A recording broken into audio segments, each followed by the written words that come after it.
से बोलिए श्री शीतला माता की जय। बोलिए श्री शंकर पार्वती भगवान की जय। जय श्री कृष्णा, राधे राधे। प्रिय भक्त जनों, आज शीतला अष्टमी का महापर्व है और आज मैं आपको सुनाने जा रही हूँ शीतला अष्टमी में सुनी जाने वाली माता शीतला की बड़ी ही दुर्लभ कथाएं। इन कथाओं को सुनने से मनुष्यों के सभी रोग और संकट कट जाते हैं तथा मनोकामनाओं की पूर्ति होती है। तो आप सभी भक्तजन इन कथाओं को बड़ी ही श्रद्धा और प्रसन्न चित्त मन से पूरा अवश्य सुनिएगा। चैत्र का महीना आया, होली के बाद शीतला सप्तमी और शीतला अष्टमी आई। सभी लोग कहने लगे, माता आई, माता आई। किसी ने हलवा बनाया, किसी ने पूरी बनाई, माता जी को गरम खाने का भोग लगाया।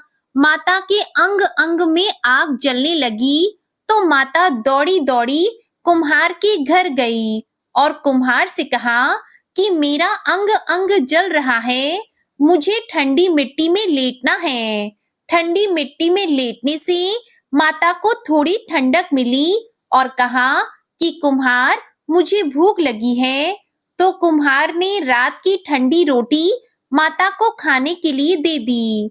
इससे माता को बहुत राहत मिली और कुम्हार पर खुश हुई माता ने कहा कि पूरी नगरी में हाहाकार होगी, केवल तेरा ही घर बचेगा। पूरे नगर में त्राही मच गई और कुम्हार का घर बच गया।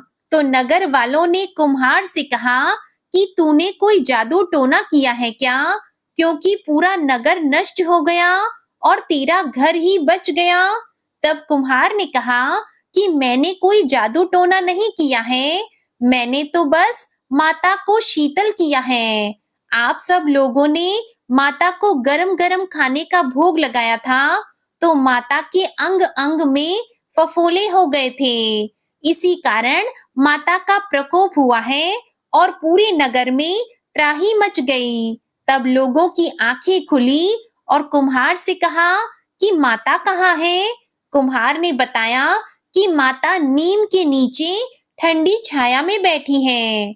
सभी नगर वाले माता के पास गए और विनती की और क्षमा मांगने लगे। तो माता शीतला बोली कि तुम सभी ने मुझे गरम भोजन करवाया जिससे मेरी जीभ पर छाले हो गए।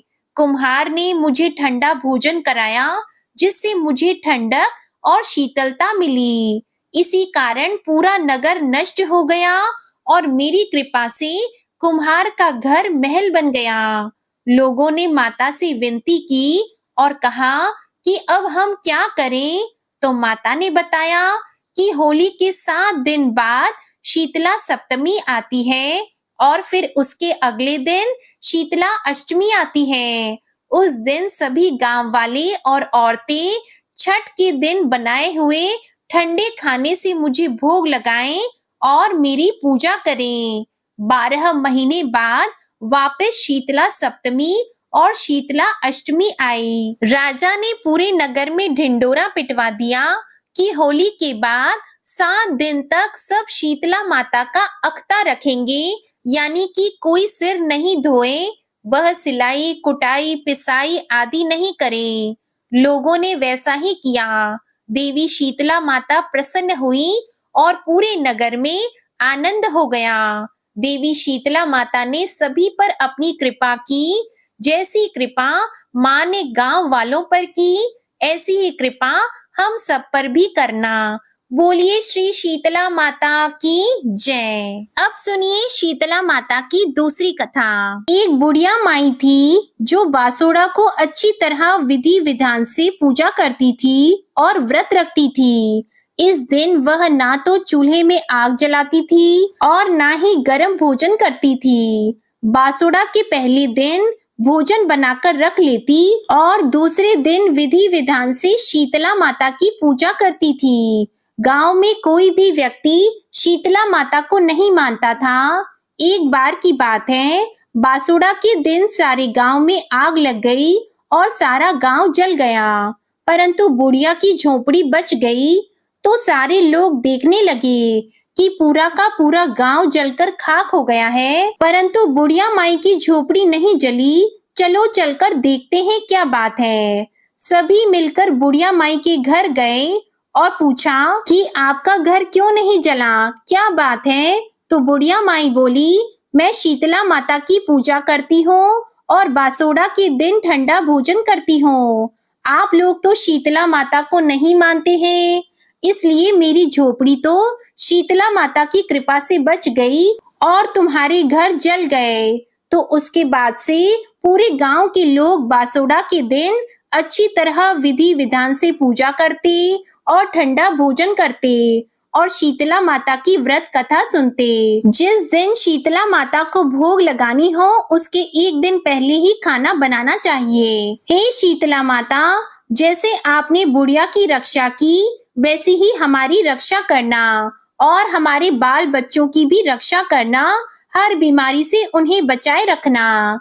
दूसरी कथा। एक बार एक राजा के इकलौते पुत्र को शीतला चेचक निकली।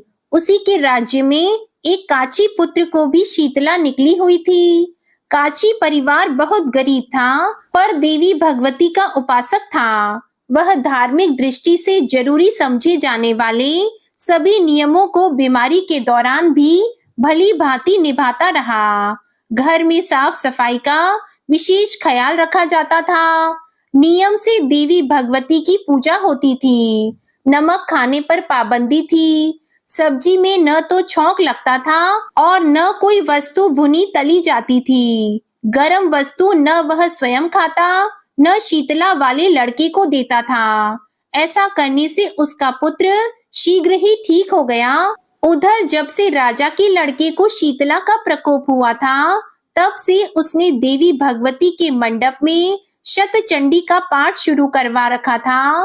रोज हवन और बलिदान होते थे। राज पुरोहित भी सदा भगवती के पूजन में निमग्न रहते। राजमहल में रोज कड़ाही चढ़ती, विविध प्रकार के गरम स्वादिष्ट भोजन बनते। सब्जी के साथ कई प्रकार के मांस भी पकते थे। इसका परिणाम यह होता कि उन लजीज भोजनों की गंध से राजकुमार का मन मचल उठता। वह भोजन के लिए जिद करता। एक तो राजपुत्र और दूसरे इकलौता, इस कारण उसकी अनुचित जिद भी पूरी कर दी जाती। इस पर शीतला का कोप घटने के बजाय बढ़ने लगा। शीतला के साथ साथ उसे बड़े बड़े फोड़े भी निकलने लगे, जिनमें खुजली और जलन अधिक होती थी। शीतला की शांति के लिए राजा जितने भी उपाय करता, शीतला का प्रकोप उतना ही बढ़ता जाता, क्योंकि अज्ञानतावश राजा के यहाँ सभी कार्य उल्टे हो रहे थे। इससे राजा और अधिक परेशान हो उठा। उसकी समझ में नहीं आ रहा था कि इतना सब होने के बाद भी शीतला का प्रकोप शांत क्यों नहीं हो रहा है। एक दिन राजा के गुप्तचरों ने उन्हें बताया कि काची पुत्र को भी शीतला निकली थी, पर वह बिल्कुल ठीक हो गया है। यह जानकर राजा सोच में पड़ गया कि मैं शीतला की इतनी सेवा कर रहा हूँ, पूजा और अनुष्ठान में कोई कमी नहीं, पर मेरा पुत्र अधिक रोगी होता जा रहा है, जबकि काची पुत्र बिना सेवा पूजा के ही ठीक हो गया। इसी सोच में उसे नींद आ गई। श्वेत वस्त्र धारिणी भगवती ने उसे सपने में दर्शन देकर कहा, हे राजन, मैं तुम्हारी सेवा अर्चना से प्रसन्न हूँ, इसलिए आज भी तुम्हारा पुत्र जीवित है। इसके ठीक न होने का कारण यह है कि तुमने शीतला के समय पालन करने योग्य नियमों का उल्लंघन किया। तुम्हें ऐसी हालत में नमक का प्रयोग बंद करना चाहिए। नमक से रोगी के फोड़ों में खुजली होती है। घर की सब्जियों में छौंक नहीं लगाना चाहिए, क्योंकि इसकी गंध से रोगी का मन उन वस्तुओं को खाने के लिए ललचाता है। रोगी का किसी के पास आना जाना मना है, क्योंकि यह रोग औरों को भी होने का भय रहता है। अतः इन नियमों का पालन कर तेरा पुत्र अवश्य ही ठीक हो जाएगा। विधि समझाकर देवी अंतर ध्यान हो गईं। इसके बाद राजा सपने में माँ भगवती के दर्शन पाकर बहुत ही खुश थे और अगले दिन से ही राजा ने शीतला माता के बताए हुए नियमों का पालन किया। देखते ही देखते कुछ ही दिनों में राजा का बेटा स्वस्थ हो गया। उसके बाद राजा ने पूरे राज्य में घोषणा करवाई कि चैत्र मास के कृष्ण पक्ष में आने वाली अष्टमी तिथि को शीतला माता की पूरी विधि विधान से पूजा की जाएगी।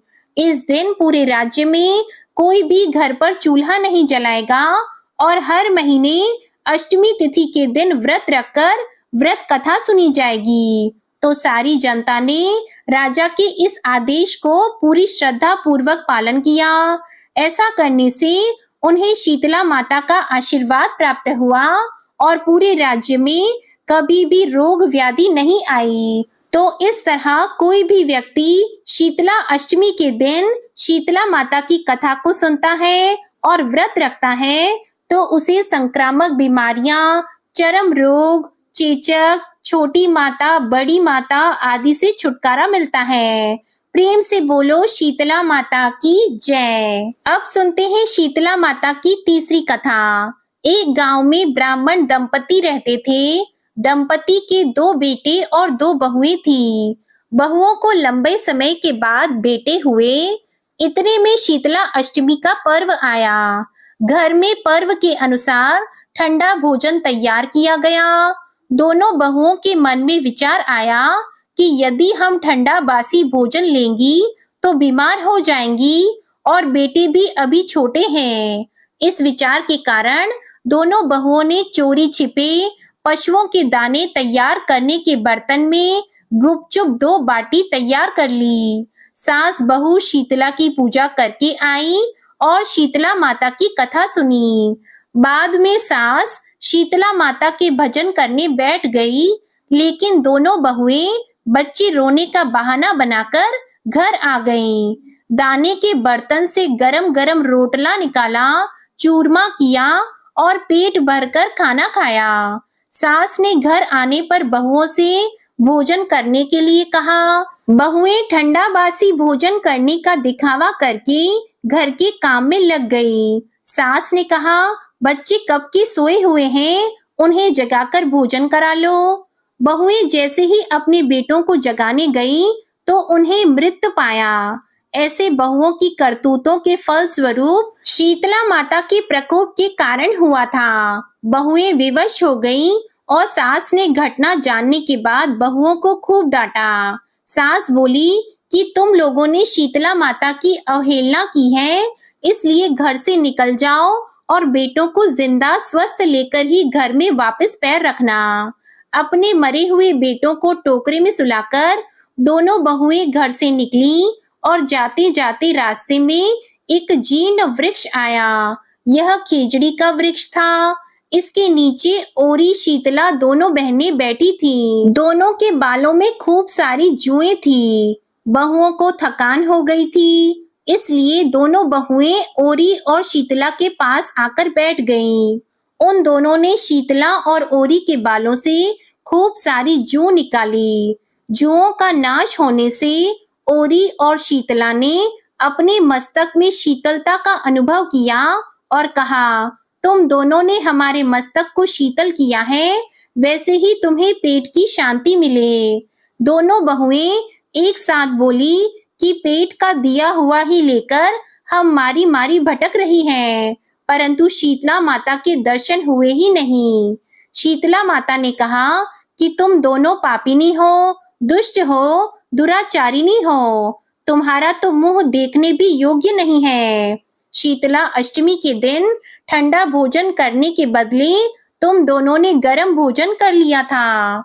यह सुनते ही बहुओं ने शीतला माता जी को पहचान लिया। देवरानी जेठानी ने दोनों माताओं का वंदन किया। गिड़गिड़ाते हुए कहा कि हम तो भोली भाली हैं और अनजाने में हमने गरम ताजा भोजन खा लिया था। आपके प्रभाव को हम जानती नहीं थी। आप हम दोनों को क्षमा करें, हम पुनः ऐसा दुष्कृत्य कभी नहीं करेंगी। उनके पश्चाताप भरे वचनों को सुनकर माताएं प्रसन्न हो गईं। शीतला माता ने मृतक बालकों को जीवित कर दिया। बहुएं तब बच्चों को साथ लेकर आनंद से वापस गांव लौट आईं। गांव के लोगों ने जाना कि दोनों बहुओं को शीतला माता के साक्षात दर्शन हुए। दोनों का धूमधाम से स्वागत करके गांव में प्रवेश करवाया गया। बहुओं ने कहा, हम गांव में शीतला माता के मंदिर का निर्माण करवाएंगी। चैत्र मास में शीतला अष्टमी के दिन मात्र ठंडा खाना ही खाएंगी। उसके बाद में सारे गांव वाले शीतला माता की पूजा बड़ी धूमधाम से करने लगे और बासी भोजन करने लगे। तो पूरे गांव पर शीतला माता की खूब कृपा बरसी। शीतला माता ने बहुओं पर जैसी अपनी दृष्टि की, वैसी ही सब पर अपनी कृपा करना। श्री शीतला माता सदा हमें शांति, शीतलता तथा आरोग्य प्रदान करें। प्रेम से बोलिए शीतला माता की जय। अब सुनिए शीतला माता की चौथी कथा। एक बार शीतला माता ने सोचा कि चलो आज देखूं कि धरती पर मेरी पूजा कौन करता है, कौन मुझे मानता है। यही सोचकर शीतला माता धरती पर राजस्थान के डोंगरी गांव में आई और देखा कि इस गांव में मेरा मंदिर नहीं है और ना ही मेरी पूजा होती है। माता शीतला गांव की गलियों में घूम रही थी। तभी एक मकान के ऊपर से किसी ने चावल का उबला पानी यानी मांड को नीचे फेंका। वह उबलता हुआ पानी शीतला माता के ऊपर गिरा, जिससे शीतला माता के शरीर में फफोले और छाले पड़ गए।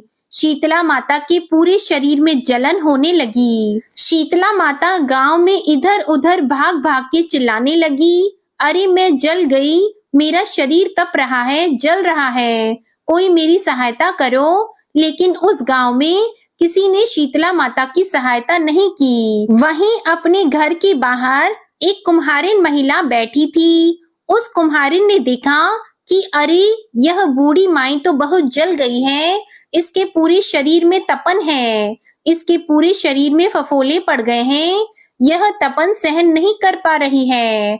तब उस कुम्हारिन ने कहा, हे माँ, तू यहाँ आकर बैठ जा, मैं तेरे शरीर के ऊपर ठंडा पानी डालती हूँ।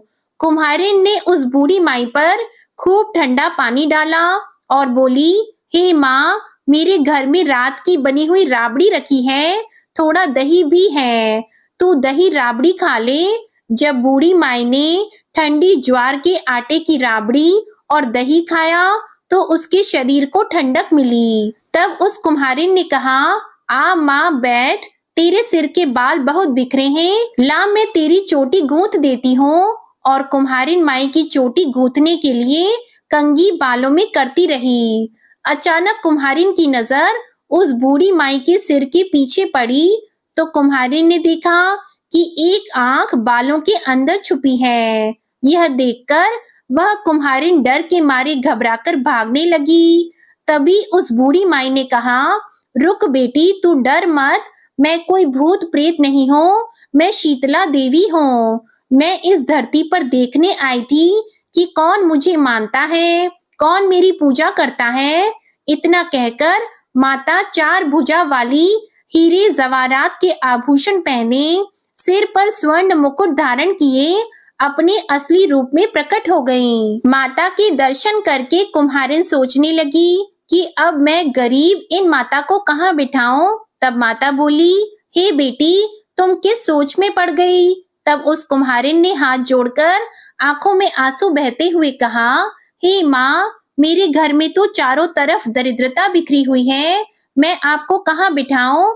मेरे घर में ना तो चौकी है, ना बैठने का आसन है।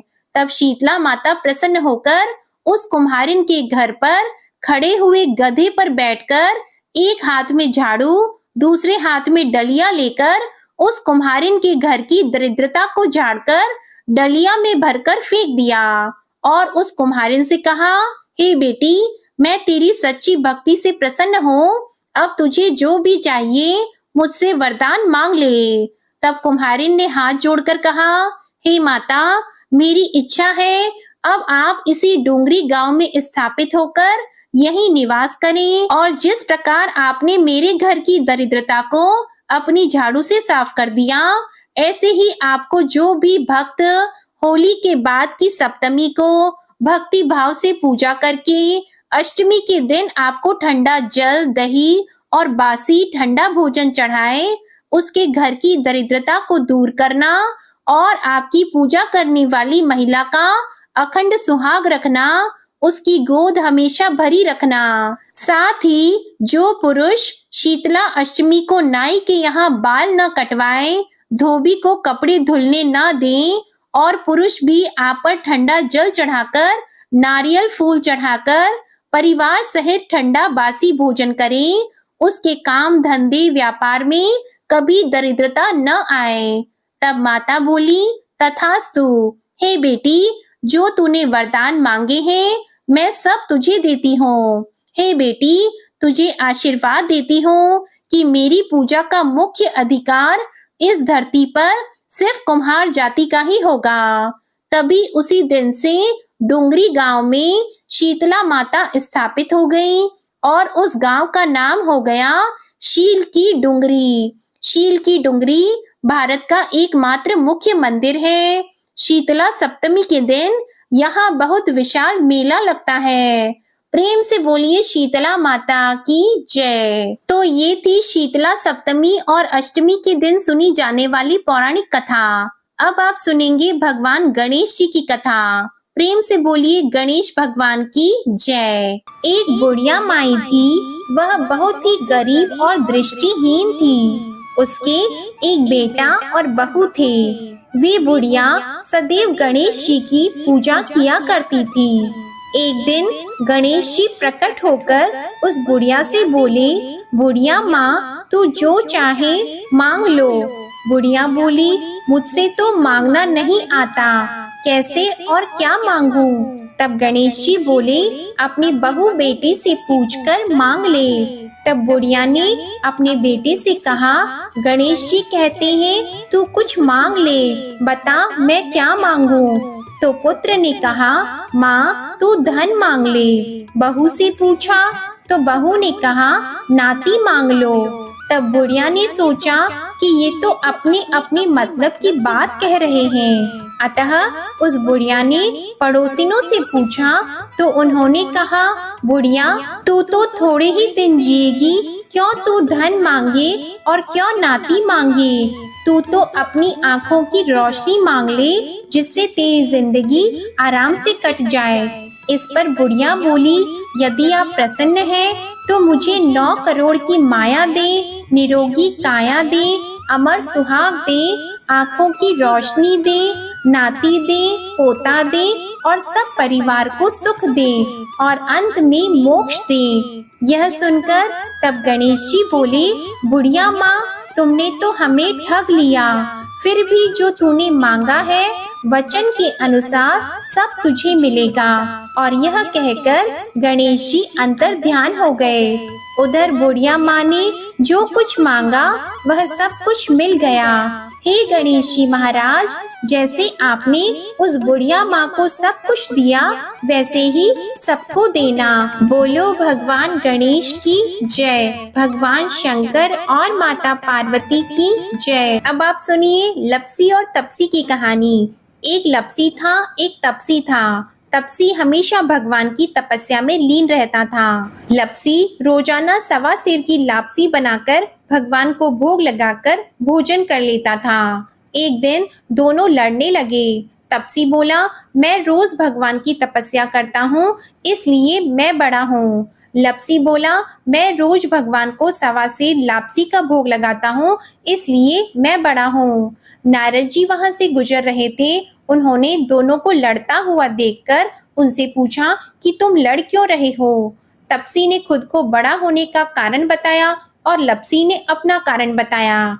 नारद जी बोले, तुम्हारा फैसला मैं करता हूँ। दूसरे दिन लपसी और तपसी नहाकर अपनी रोज की भक्ति करने आए तो नारद जी ने छुपकर 1.25 करोड़ की एक अंगूठी उन दोनों के आगे रख दी। तपसी की नजर जब अंगूठी पर पड़ी तो उसने चुपचाप अंगूठी उठाकर अपने नीचे दबा ली। लपसी की नजर जब अंगूठी पर पड़ी तो उसने ध्यान नहीं दिया और भगवान को भोग लगाकर लापसी खाने लगा। नारद जी सामने आए तो दोनों ने पूछा कि कौन बड़ा है? तो नारद जी ने तपसी से खड़ा होने को कहा। वो खड़ा हुआ तो उसके नीचे दबी अंगूठी दिखाई दी। नारद जी ने तपसी से कहा, तपस्या करने के बाद भी तुम्हारी चोरी करने की आदत नहीं गई है, इसलिए लपसी बड़ा है और तुम्हें तुम्हारी तपस्या का कोई फल भी नहीं मिलेगा। तपसी शर्मिंदा होकर माफी मांगने लगा। उसने नारद जी से पूछा, मुझे मेरी तपस्या का फल कैसे मिलेगा? नारद जी ने कहा, यदि कोई गाय और कुत्ते की रोटी नहीं बनाएगा तो फल तुझे मिलेगा। यदि कोई ब्राह्मण को भोजन करवाकर दक्षिणा नहीं देगा तो वह फल तुझे मिलेगा। यदि कोई साड़ी के साथ ब्लाउज नहीं देगा तो फल तुझे मिलेगा। यदि कोई दिए से दिया जलाएगा तो फल तुझे मिलेगा। यदि कोई सारी कहानी सुने लेकिन तुम्हारी कहानी नहीं सुने तो फल तुझे मिलेगा। उसी दिन से हर व्रत कथा कहानी के साथ लपसी और तपसी की कहानी भी सुनी और कही जाती है। प्रिय भक्तजनों, आइए अब बड़े ही प्रेम से श्री शीतला माता की आरती को सुनते हैं।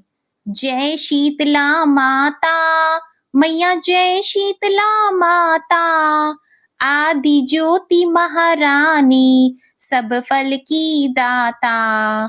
ओम जय शीतला माता, रत्न सिंहासन शोभित, श्वेत छत्र भाता, मैया श्वेत छत्र भ्राता, रिद्धि सिद्धि चंवर डुलावे, जगमग छवि छाता।